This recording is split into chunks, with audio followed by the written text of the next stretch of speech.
5 seconds to the open. Ready? Who wants to get this thing started right about now? Welcome to Follow the Money Weekly with your host, Jerry Robinson. Welcome. Not just some guru. Oh, really? Your host is an economist and a best-selling author. What an interesting news item. I'd better write that down. And just someone who likes to make money and help you to make money. Welcome to Follow the Money Weekly. And here he is, Jerry Robinson.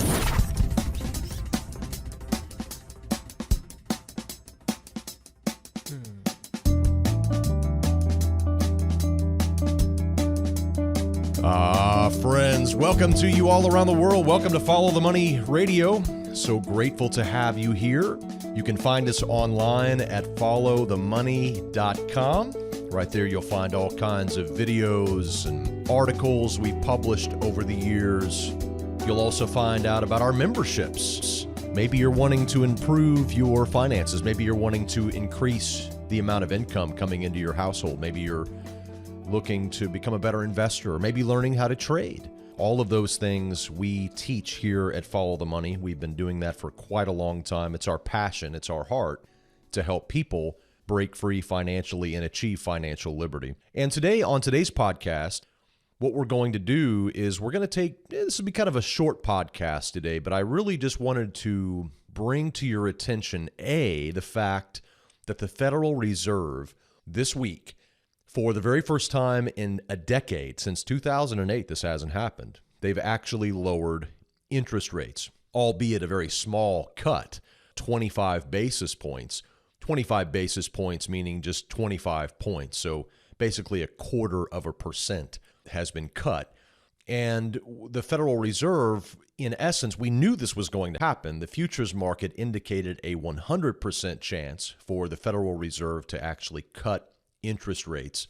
But what this really brings to the forefront here is the fact that the United States economy really operates underneath an illusion of prosperity. We have a debt-based economy. This is something we've talked about extensively, not only on this broadcast, not only on our website, but also in a book that I published called, or I didn't publish, a book I wrote called Bankruptcy of Our Nation, Your Financial Survival Guide. And in this book, we cover the problems with the U.S. economy. And today's podcast is simply entitled 10 Reasons Why the U.S. Economy is a House of Cards. And we're going to talk about 10 different little things that add up to the fact that we have an illusion of prosperity here in the United States, that things are not as they seem when it comes to the United States economy. I mean, after all, why in the world would you cut interest rates whenever interest rates are already historically low? If you go back for the last several decades, you'll find that the average interest rate was just below 3%. And we have been below 3% for well over a decade. In fact, we were near zero interest rates for nearly a decade. And we've never had any kind of economy in all of world history that I know of, that I've ever researched, that I've ever seen, where interest rates were artificially pushed to zero for that long. That's the system that we have. So the fact that we have the greatest economy ever, as we have been told through propaganda, as we've been told through the media, and some will argue and say, Jerry, that it is the best economy ever. I mean, look at the unemployment rate. Look at GDP, which grew at 3% last year.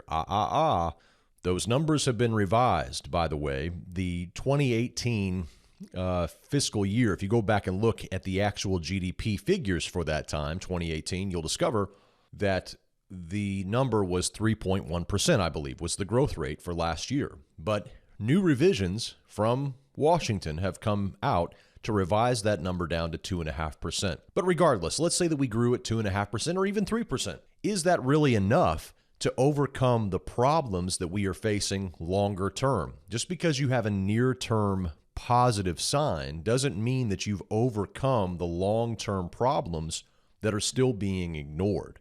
So let's dive in and talk about this list of 10 reasons why the United States economy is indeed a house of cards, despite the fact that we hear the opposite from Washington and all of its propaganda portals. The number one reason why the United States economy is a house of cards is the national debt. Now, we have a national debt today that is standing above $22 trillion. That, by the way, that figure is composed of all of the various deficits that we have run over the course of years that get added to the national debt. So, in essence, if we don't deal with the deficits, they get added to the national debt and it just keeps growing. So back in 2007, 2008, whenever I was writing my book, Bankruptcy of Our Nation, I look back at the early drafts of that particular book and I see that I was complaining about a $8 or $9 trillion national debt. At the time, it seemed very large, but who knew it was going to double in just a matter of just a few years. So now we're standing at $22 trillion, $22.5 trillion in national debt. And that debt, of course, is accumulating interest. So we have to deal with the interest on that national debt. That $22.5 trillion national debt has an interest payment tag. It has, you got to pay the interest. It's like having a $22 trillion credit card balance and then how are you going to pay the payment on that? How are you going to cover the interest on that, let alone the actual principal payment? So the national debt stands as an absolute scandal over the United States, which has really failed to live up to fiscal responsibility, to the things that it often preaches and often stands for. We have really failed in that respect. Washington now is saddled with $22.5 trillion worth of debt. And by the way, it's not just Washington. You are the United States of America if you're a citizen here. So that money is owed by you. You get to pay that back somehow in the form of either inflation, by printing the money to pay it off, or by taxes, whether they tax you so that they can afford to cover their payments. But regardless, the $22 trillion national debt stands as a scandal, and it's one of the reasons why the United States economy is simply a house of cards. Number two, are the trillion-dollar deficits that we are running today. Right now, in 2019, the United States deficit stands this year it's going to be $1 trillion. Last year it was $1 trillion. Guess what it's going to be next year? Another $1 trillion. What does this mean? What does it mean that a $1 trillion debt? What does it mean to have a $1 trillion deficit? It means that we had to borrow $1 trillion in order to meet all of the spending that Washington has done. So Washington wants to talk about how great the economy is. Well, it is good if you can borrow $1 trillion per year.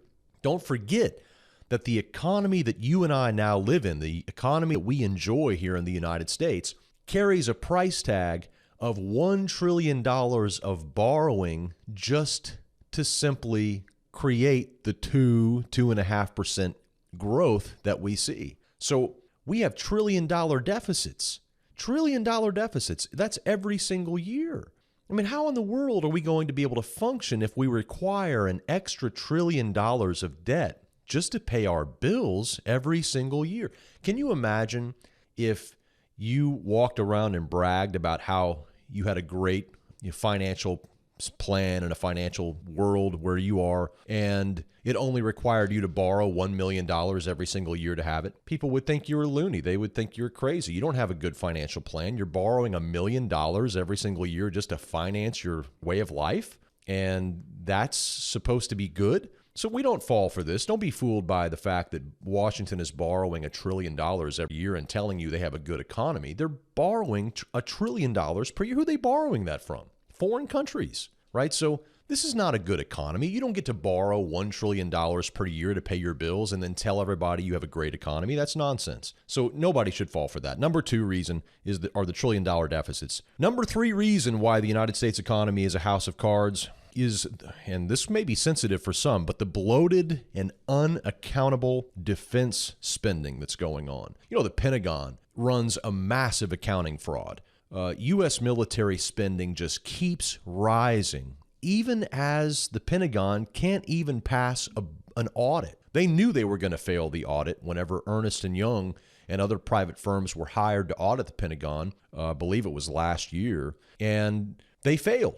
Right? They failed. And even worse, they couldn't even tell where the money was going. So we're talking trillions of dollars here that are passing through the Pentagon hands, and nobody knows where it's going. Nobody knows where the money is, and they're spending money on wild things. And it's strange that you don't have tax-paying citizens concerned about that, right? Tax-paying citizens aren't concerned about military excess and Pentagon excess. How come? Because the propaganda channels don't tell you to get upset about it. You know who the propaganda channels tell you to get upset about? Are the poor people who get money. God forbid a poor child receives a government handout, but if the Pentagon loses $1 trillion, it's no big deal, right? Because they're protecting us. That's what they're for. And so if they lose a little bit of money, it's okay.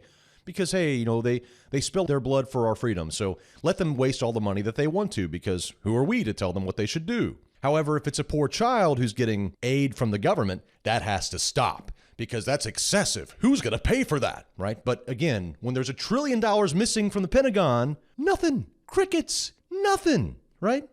What kind of taxpayer thinks like this, except when they're propagandized by the media and by Washington itself? It's amazing what the Pentagon gets away with. They get away with murder, literally. Now, I could sit here and spend the whole hour reading to you excesses by the Pentagon, the money that they have blown, your taxpayer money that they have blown on the stupidest stuff that you can even believe. And there's crickets. There's nothing, because there is not a national will to do anything about that, right? It just doesn't work into the narrative. It doesn't fit into the narrative that the military is good and we should uphold everything that they do and they can't do wrong because they're spilling their blood for our freedom. That's unfortunate for the United States. We'll pay the bill one day for the Pentagon's excess. We owe it now. And right now, President Trump just continues to shovel money in their direction. In fact, if you look at the latest budget for 2020, they're going to get something along the lines of $700 billion, $750 billion, somewhere in there. Something outrageous, right? You can't pass an audit. You don't get $750 billion, right, from taxpayer money. I mean, it's simple math. It should be some sort of basic test that has to be passed. If you cannot account for your money, if you cannot pass an audit, you don't get any more money until you solve your problems, right? But not in 2019, not in Washington. Heck no, let's give the Pentagon even more money. All right, so that's number three. The number three reason why the United States economy is a house of cards is because they are spending outrageous amounts of money on a bloated defense policy and upon an unaccountable Pentagon. Okay, number four reason why the United States economy is a house of cards is because interest on the national debt is soaring. It's simply soaring. We already talked about the national debt being $22 trillion, right? But when you look at the interest on the national debt, I mean, again, can you imagine if you had a $22 trillion credit card bill? Ridiculous, right? But I mean, just imagine. This is what the United States has a $22 trillion credit card bill. Imagine what the interest on that is. I mean, it doesn't matter how low the interest is, even if it's, 1 or 2% like it's been recently, it doesn't matter. Because 1 or 2% of $22 trillion, heavens to Betsy, I'm looking at the numbers right now, $375 billion interest on the national debt every year, every single year. Pretty soon, the interest on the national debt is going to be larger than what we spend on defense, which I told you was more than $700 billion. We're going to be paying more on interest on the national. Can you see why President Trump wants the interest rates to go down? If the interest rates go back up to normal levels, or if they even go back up to above normal levels, like 4 or 5 or 6 or 7%, like they have been in past times, it will destroy the United States economy. Destroy it. The United States cannot even handle a 5% interest rate. The greatest economy ever cannot handle a 5% interest rate. Now, that's not unusual. Again, you go back in history, you'll find that's pretty common. 5% interest rate isn't outrageous. It's not wildly abnormal. But if we had a 5% interest rate today, it would destroy the United States economy. We wouldn't be able to pay the bills, right? And so we have to have perpetual low interest rates in order to afford our excessive spending. Is that sustainable? Is that possible? That's not possible. The United States economy is a house of cards. You can't raise interest rates because they can't afford the interest on the national debt if you do. Remember, you owe all the money, by the way. I don't want you to walk away from this podcast thinking, wow, Washington's got a lot of problems.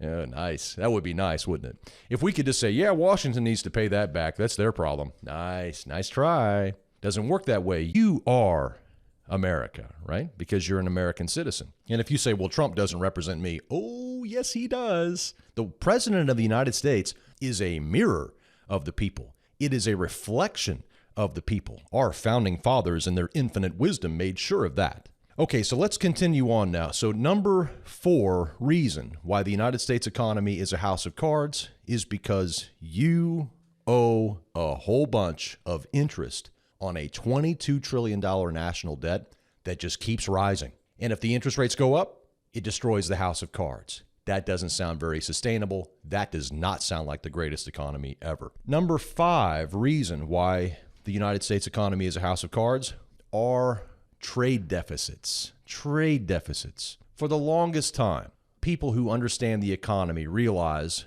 that you have to keep trade deficits in check.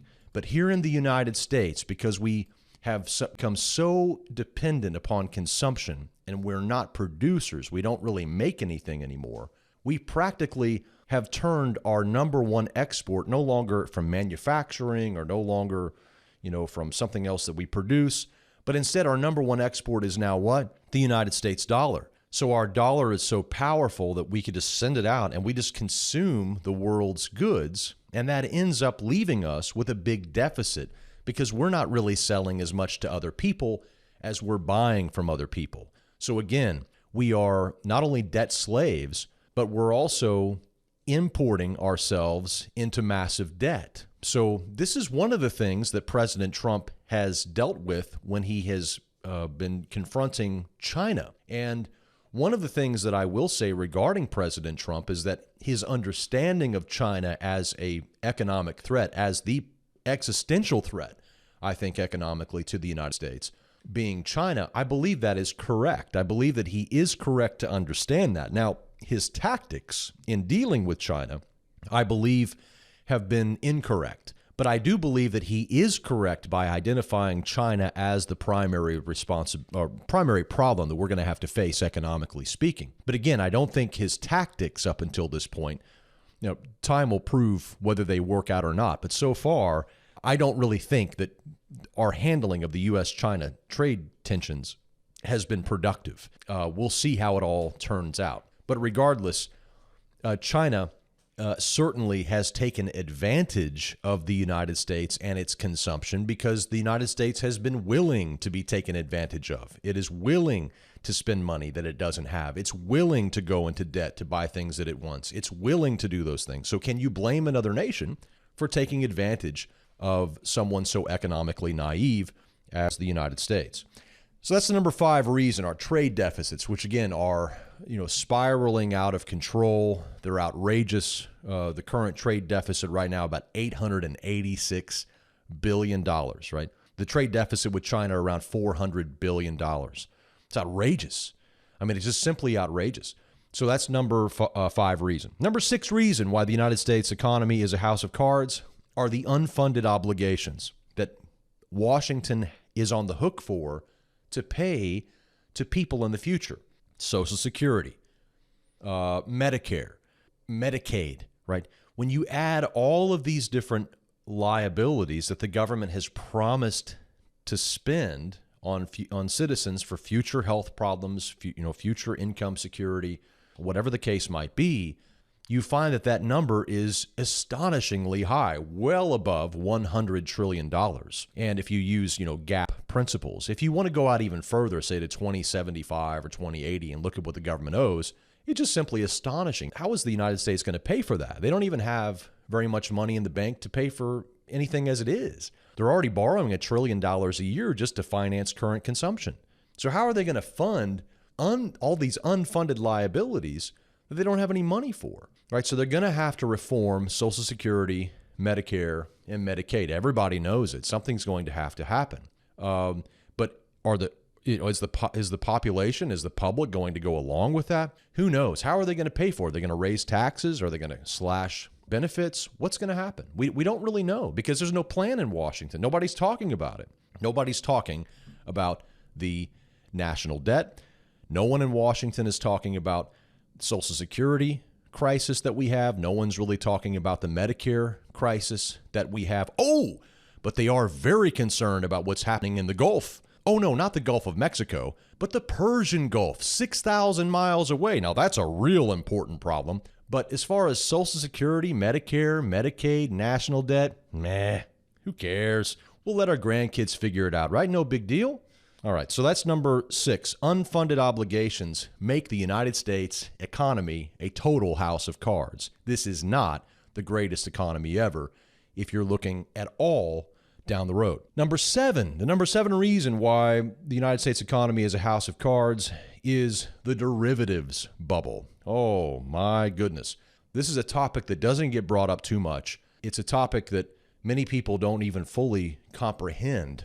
Derivatives are a very interesting type of financial instrument that allow people to buy insurance against particular events. But it's not just that. It's very complex. You have currency and you have credit derivatives. When you add all of those currency and credit derivatives up, it all depends what you're using as a metric.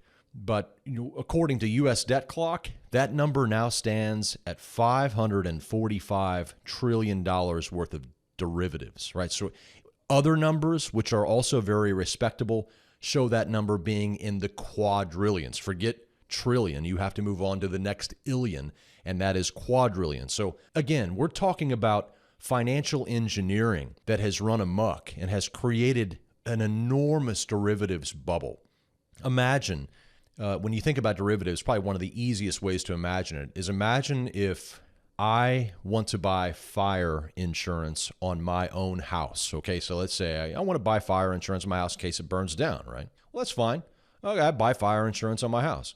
But what derivatives do, what these sophisticated financial engineering instruments allow to happen, is that anybody, not just me, but anybody can buy fire insurance on my house, right?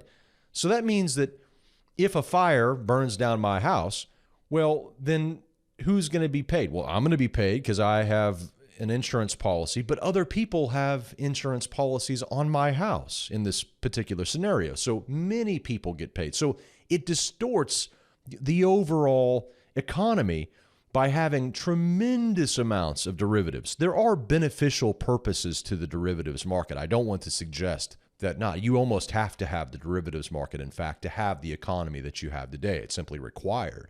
But much of it is run amok like the rest of our economy, and it's become extremely speculative to the point now where when it unravels, and it will, it's going to be absolutely devastating. In fact, Warren Buffett himself has called the derivatives bubble, what did he call them, weapons of mass destruction or something like that?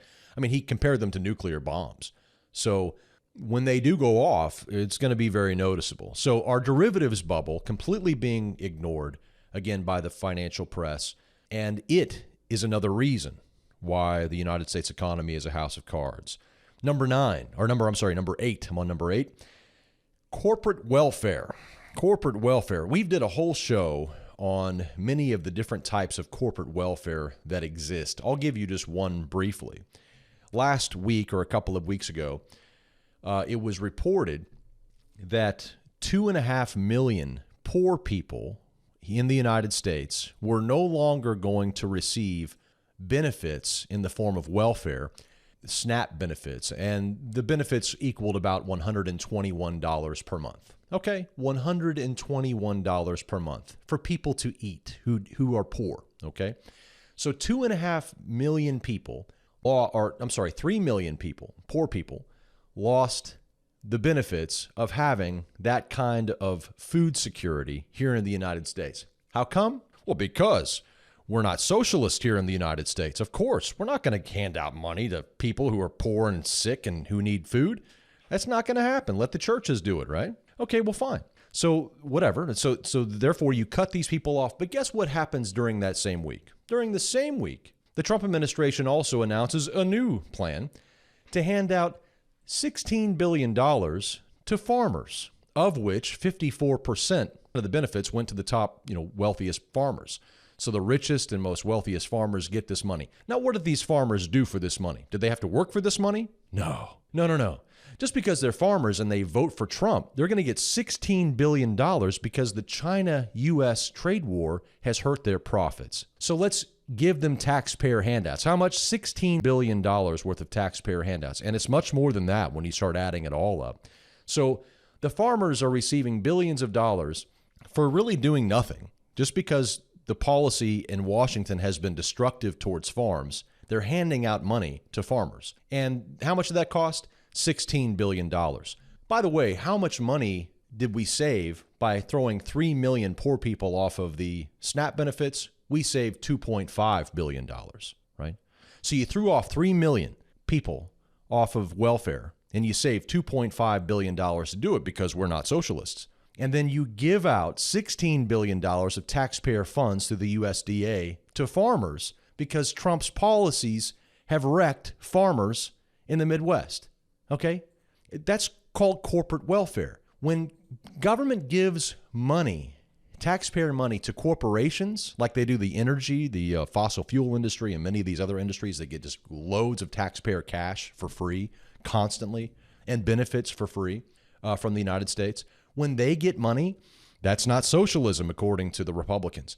But whenever poor people get money, that's socialism. Isn't that a interesting and grand idea proposed by Washington? This brings us, of course, to the end of corporate welfare. I could go on and on. In fact, we have another show we'll put in the show notes today where we did a whole show on 7 or 8 different examples of corporate welfare and how ridiculous it is and how, again, the media never brings it up. So it's just the poor people that end up, getting blasted for taking government handouts. Meanwhile, the corporate fat cats get government handouts and nobody says a thing because that's not a thing. It's not something that comes up on the mainstream press. It's not something that the propaganda machine tells you to worry about. Okay, by the way, the people pushing the propaganda are the corporations, so it all works out just fine and dandy for them. So that's number 8. Number 9 reason why the United States republic or banana republic is becoming a house of cards and is a house of cards is something kind of technical, but it's basically this: fractional reserve banking and a debt-based monetary system. In my book, Bankruptcy of Our Nation, I have an entire chapter that we've received so many comments over the years about this particular chapter called Modern Money Mechanics, What the Banksters Do Not Want You to Know. And that is specifically chapter 7. And I read you a quote here from Henry Ford. Put this at the very beginning of the chapter. It says, "It is well that the people of the nation do not understand our banking and monetary system, for if they did, I believe there would be a revolution before tomorrow morning." The truth of the matter is that the Federal Reserve is a banking cartel, private banking cartel, that creates money out of thin air. It's not backed up by gold. It's not backed up, in fact, by anything tangible. It's only backed up by the government's reputation, its ability to back the currency, the full faith and credit of the federal government. Well, we know that the credit rating of the United States has been going down, and we also know that faith in the United States has been going down. So exactly what backs up our dollar? Well, in fact, nothing. Our paper monetary system is simply backed up by nothing. Let me quote you here something from the Boston Federal Reserve's Bank document called Putting It Simply, where they explain how our monetary system works. It reads, "When you or I write a check, there must be sufficient funds in our account to cover the check. But when the Federal Reserve writes a check, there is no bank deposit on which the check is drawn. When the Federal Reserve writes a check," the document says, "it is creating money," unquote.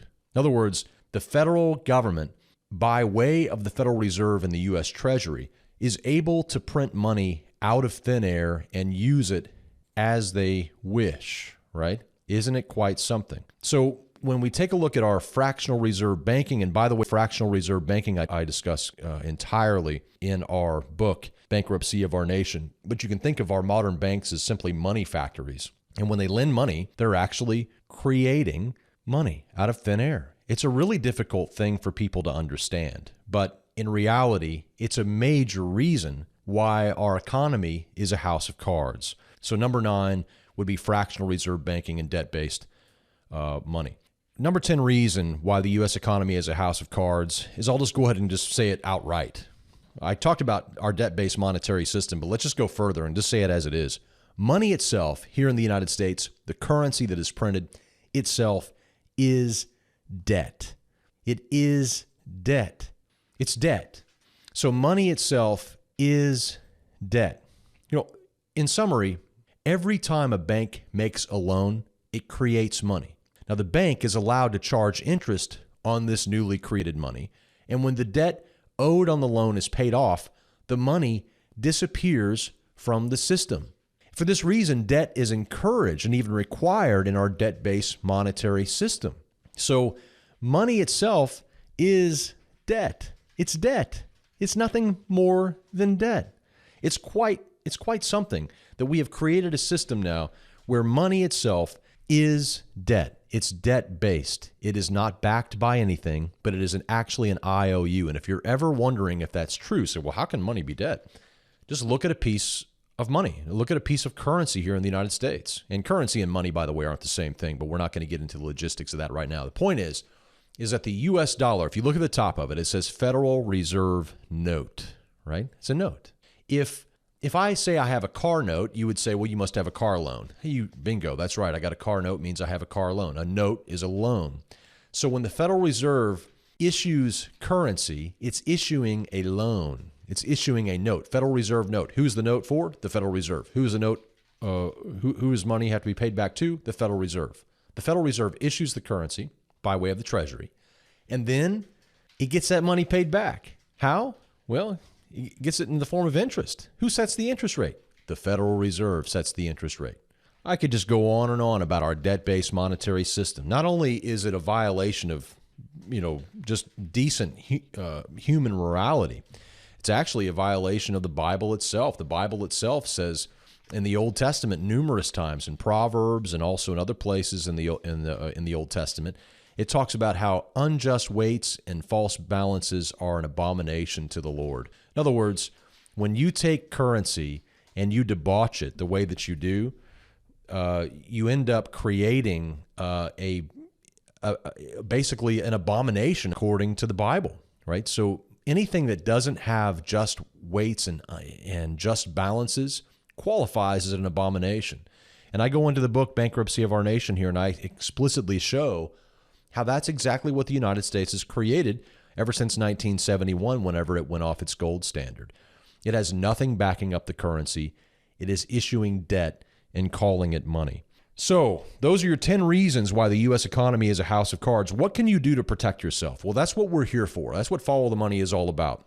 And what we would say to this is that it's very important that you have diversification, not only in your savings, not only in your investments, but also in your income. Diversified income is so key. It's what we've been talking about here for a very long time, trying to teach the basics of diversified income, diversified savings, diversified investments.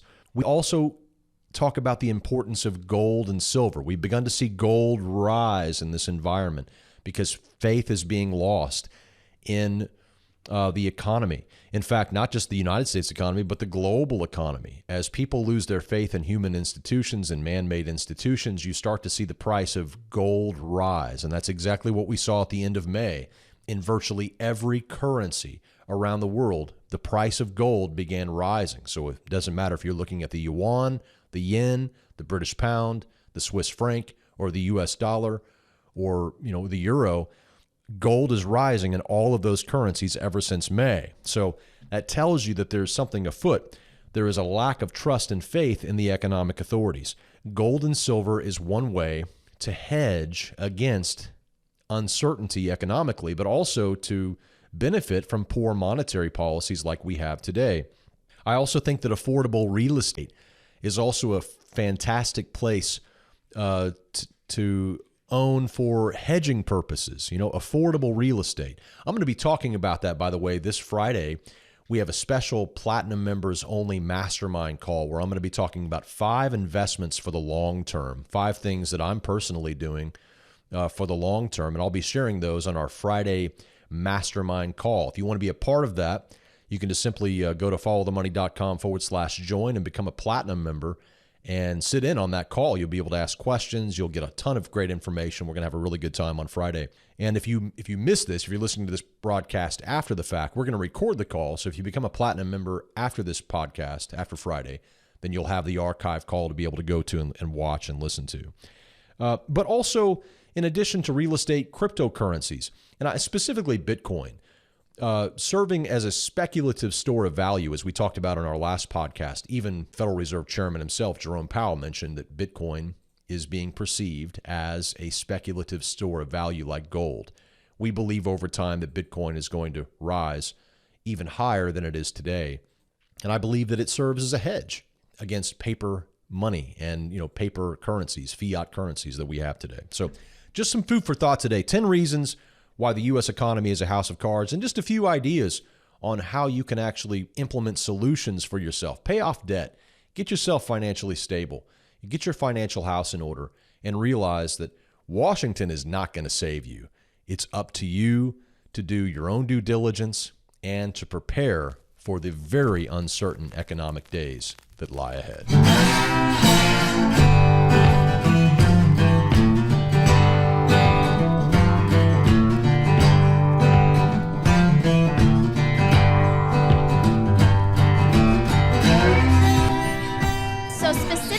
What are you going to do about the $18 trillion deficit? All right.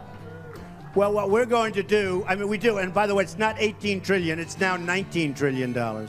So we have now $19 trillion in deficits. 19 trillion. If you look, we owe, when I say that, we owe, this is what you're talking about, we owe 19 trillion as a country. And we're going to knock it down, and we're going to bring it down big league and quickly. We're going to bring jobs back. We're going to bring business back. We're going to stop our deficits. We're going to stop our deficits. We're going to do it very quickly. But we're taking a firm, bold, and decisive measure. We have to turn things around. The era of empty talk is over. It's over.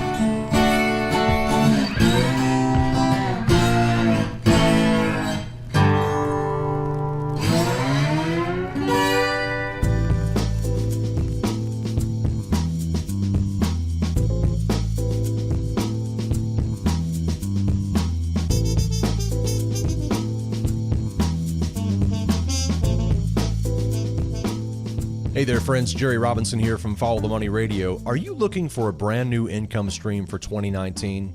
Have you ever thought about trend trading, trading stocks, trading ETFs, trading currencies, trading commodities? Have you ever thought about it? I'm going to be teaching a very, very interesting all-day session. It's a boot camp called the Trend Trading Boot Camp coming up on August 24th. It's going to be an all-day event, and I'm going to be sharing what I've learned over the past 20, 25 years of trading with you. In fact, what it's going to be is a step-by-step process whereby you can begin to profit from moves in the stock market. Whether those moves are up or whether those moves are down, we simply follow the trend. This is something that I've helped many, many people over the years learn to do. It's a skill that you can adopt. It's a skill that you can learn.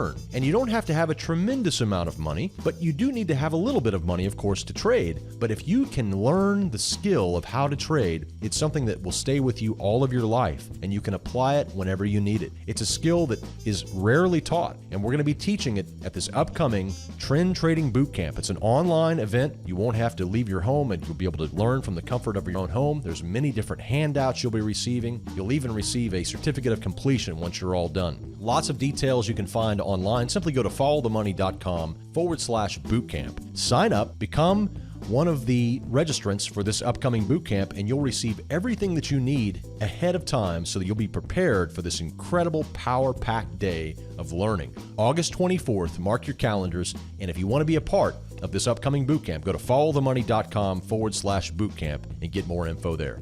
We will see you there at our Trend Trading Bootcamp 2019.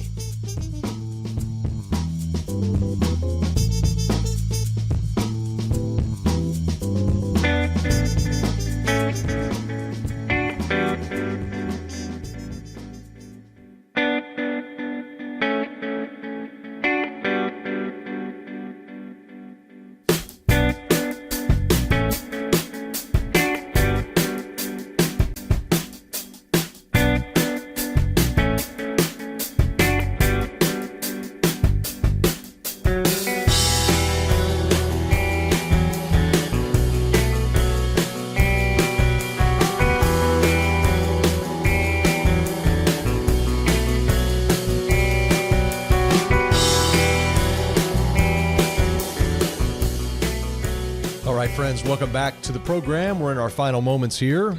And as always, I'd like to leave you with a final word, and this time a quote from a former president, President Franklin D. Roosevelt, when he said, quote, "I hereby find that the defense of Saudi Arabia is vital to the defense of the United States," unquote.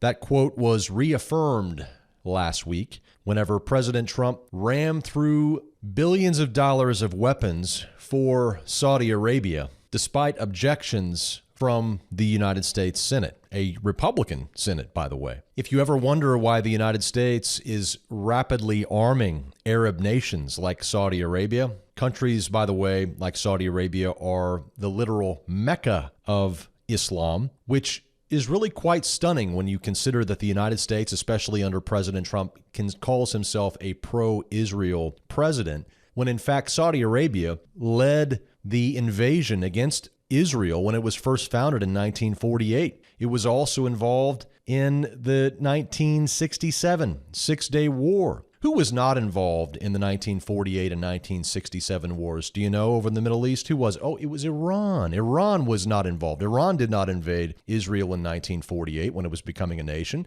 Iran did not invade Israel in 1967 during the Six-Day War. It was Saudi Arabia. And yet Saudi Arabia, also we know 15 of the 19 hijackers were from Saudi Arabia on 9/11. We also know that ISIS is backed by Saudi Arabia. We know that Al-Qaeda is backed by Saudi Arabia. ISIS and Al-Qaeda have religious beliefs that are Sunni in nature, which is the same exact thing that Saudi Arabia preaches in its madrasas. So as to why the United States is arming Saudi Arabia to the teeth can only be found when you do a proper study of history, and particularly the petrodollar system. If you've never studied the petrodollar system, I encourage you to go to our website, followthemoney.com/petrodollar. There you'll find a 4-part article series we've written that explains the insidious nature of the U.S. and Saudi relationship, as to why we are so connected at the hip despite having nothing in common except greed. And that's just something to think about. Remember, friends, when you want the truth about the global economy, just follow the money. Have a safe and prosperous week, and we'll see you right back here next time. Until then, God bless.